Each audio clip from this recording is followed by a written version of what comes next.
Mr. Pappas by A.J. Allen.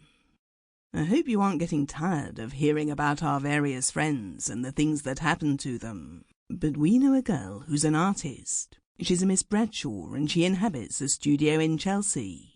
She also paints pictures. I can't make head or tail of what she paints, much as I should like to, but she's had any amount of things rejected by the Academy, so I suppose she ought to be reckoned good.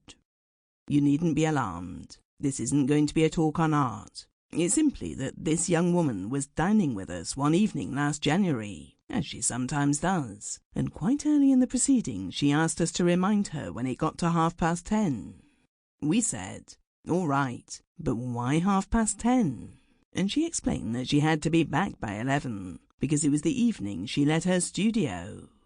We rather pricked up our ears at this, because we both knew that she had a reasonable amount of money, quite apart from what she made out of her painting, and there was no need for her to do anything of that kind. I actually said, "What are you letting your studio for?" And she said, 5 guineas. That wasn't exactly what I meant, but 5 guineas seemed such an awful lot that we pricked up our ears still more and asked her about it, who she was letting it to and so on.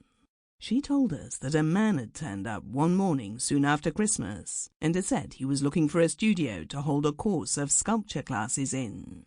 He only wanted it for one evening a week, Tuesday, and he'd made her this office of 5 guineas a time, which she'd taken.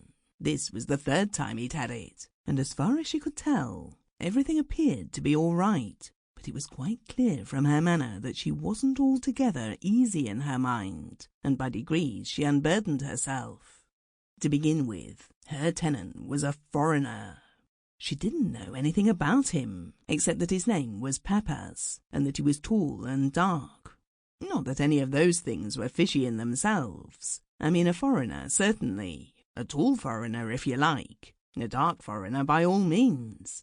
But when it's the case of a foreigner who is both tall and dark, well then, I think one ought to ask for references. And she hadn't, because he preferred to pay in advance.